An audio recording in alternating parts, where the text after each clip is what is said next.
driver involved in this. Now, take a look at it here.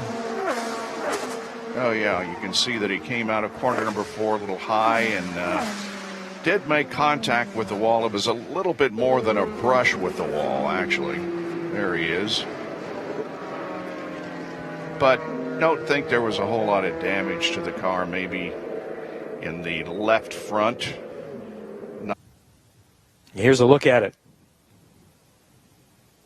On the south end of the course, you see it going right there. Mm-hmm.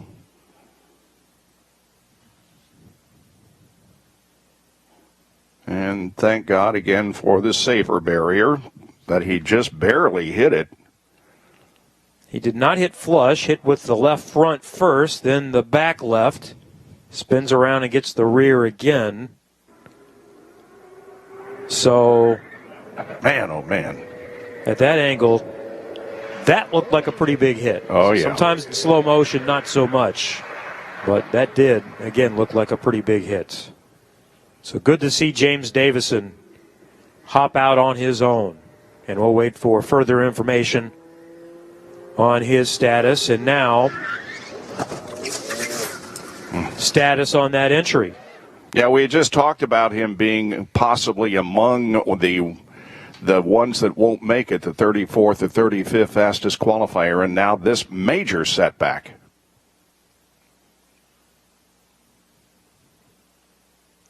James Davison had a strong run last year as a fill-in for Sebastian Bourdais running up front. Very bad rotation. Vibration. Very bad vibration. You can hear that in his voice. Yeah. Copy, can you run it or you want to pit for another set of tires? Going away, it's going away. Copy, pit. No, it's going away. Copy, going away. No, it's coming back. Chaos as the clock counts down on bump day at Indianapolis. We're back after this message and a word from your ABC station. Second on the oval in Phoenix. Now here's a replay on your video boards. Keep your eye on it. Let's see if we can figure out what happened. Ooh, the car just turned straight right on him. All right, coming out of turn number 2. And then heading up the back straightaway, and that thing just turned straight right. You can see him getting into the grassy area.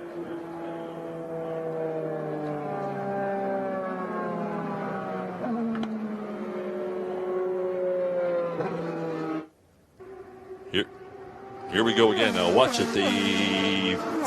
Right there, just sort of turned right on him, right into the wall.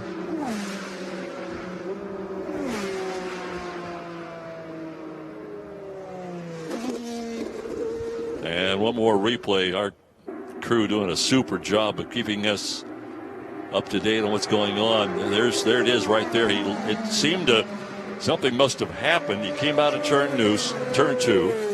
Seemed to move to the left just a touch, and then boom, right straight into the wall. Then gets into the grass, and of course he's just along for the ride at that particular point in time. You see the right rear wheel elevated off the racing surface.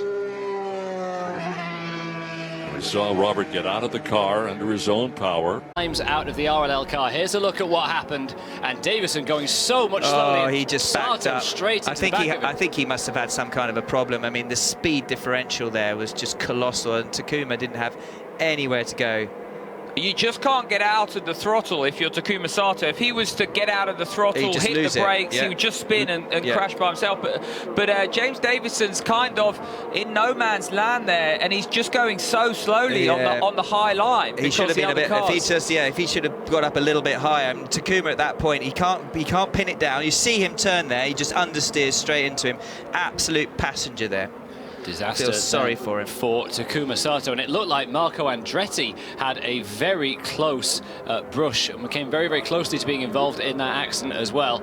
Dramatic pictures from the helmet camera. This is Graham Rahal. We'll get his perspective. He was right behind it. didn't Rahal do very, very well to get low and avoid it? Did he have to come into the pits because of that? Yes, he didn't actually come into the pits, but he got down onto the apron, came back up. But yeah, you can see they're so lucky that Takuma didn't get airborne there. You see the air go under there, so close to getting airborne. It's a legacy of where they are on the track as well, because James Davison's off the line throughout the majority of the corner. Where Sato finds Davison, the line is crossing back. So Davison's line's crossing back onto the racing line as Sato's going up towards the exit. You can see that black rubber mark there. Luck. Exactly, Tom. You can see the rubber there, the darker rubber, as it's beginning to rubber in this track, and you can see exactly as you said there. And you saw when we were on board with it. In your car, this is making sure that you have the best possible car when it counts. Here's the incident from another angle. Caitlin said on Twitter, you know, why wasn't James Davison black flag? Well, his green flag running was fine. It was actually that he of his car walked away toward the top of the screen. Wow. Oh, that's just loose. It's gone by the middle of the turn. He's not around anybody. When the back end comes around like that, it's called oversteer. So we're not sure if something broke or if the car was just loose going in to create that oversteer. But now on board, let's ride along and listen. Wow. I'm starting to wonder, guys, if maybe something didn't break there, because it was just a very quick little movement in the car. Either that or a very loose race car, and that's when the back end wants to come around, like I mentioned.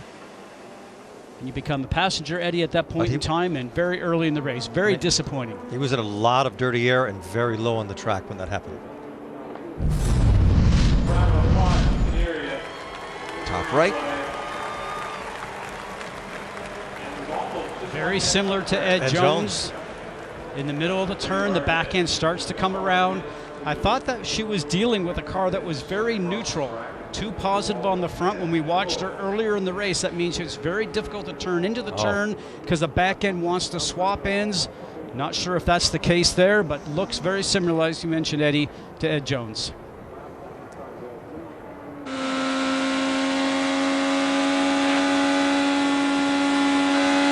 Oh, that's just a loose car. The back end just got away from her. And there's nothing you can do once it goes. You cannot catch it in time. Look how she puts her hands down. Running in 17th at the time. Another look from Alexander Rossi's on board.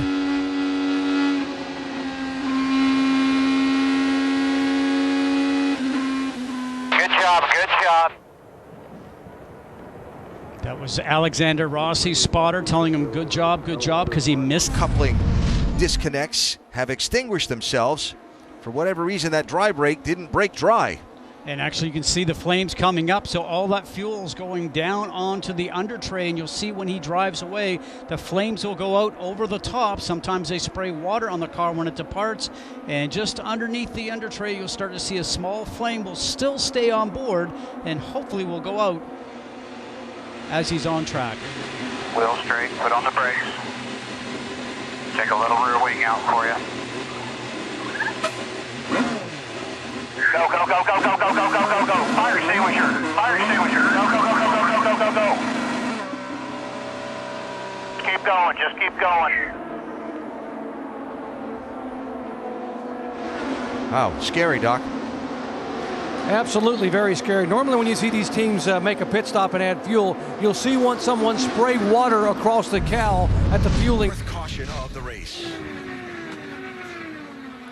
Wow, these cars are so difficult to control when they're on the limit. When you're behind somebody, you get caught up in dirty air and you have a little bit too much steering in. He just had a tank slapper, whereas the last years you'd have had 800 to 1,000 pounds more downforce to help you. Look at that, he just barely got sideways and then lost control. This is all happening at 220 miles an hour. The cars being so safe today. You see that white barrier that we have in front of the concrete wall, the safer barrier that we see on the upside there. Watch the steering wheel right now. Almost he corrects caught it. I almost got it, I almost got it. It comes back the other way. I've lived that. Then it starts to go into what you call, Eddie, as you mentioned, a tank slapper. Now you're along for the ride. And you want it to go into backwards. That safer barrier that's put there, designed by the Indianapolis Motor Speedway. Steel and foam energy reduction really helps soften the blow to cars hitting the wall. So thinking forward as to what they're going to use, they got to get the right sort of amount of downforce on the front. 61 laps to go. Someone said they needed a caution to make it to the finish on fuel. We'll talk about that next. Driver from Nazareth, Pennsylvania found the wall. Same thing that happened to everybody else. Lost grip. Back end started to come around. Got loose. He caught it halfway through the turn. But when he hit the wall, it just ripped that right rear tire off the car. And after that, once you hit the wall, everything starts coming off. That started before he came into view. Riding along with Scott Dixon, looking forward.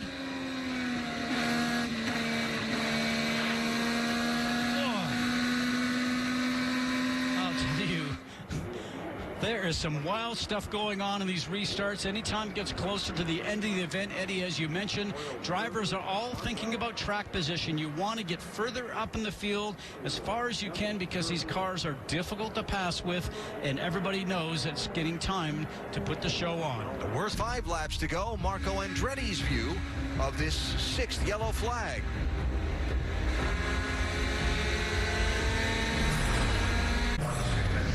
Look for the yellow car. Wow. Same thing.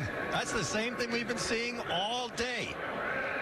Ryan Hunter-Reay directly behind him, and Alexander Rossi made some brilliant moves not to get collected in that accident.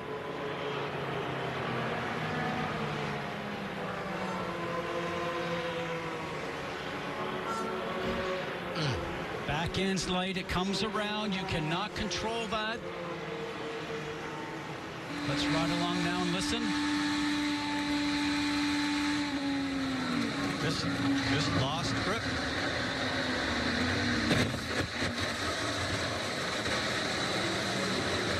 Oh, so difficult as a driver because you know you're backwards and you're about ready to hit something. You just sit and wait. This would be a good view from Hunter-Reay. And this, folks, this is just reaction. This is no thinking. The smoke is there. You dive through it. You hope you've gone to the right place. Spotters up top are yelling to their drivers, go high, go low. And he is clear. He made it through safely. This new car is very unforgiving.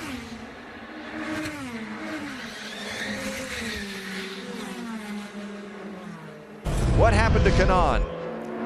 That tricky turn 2 caught another one. Looks like the car just started to wiggle just a little bit.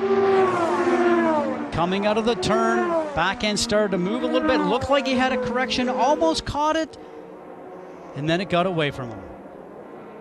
Almost doesn't do it around here. That's the same thing. But you're hopeful. You can be hopeful as much as you want. Once it gets sideways, you're gone.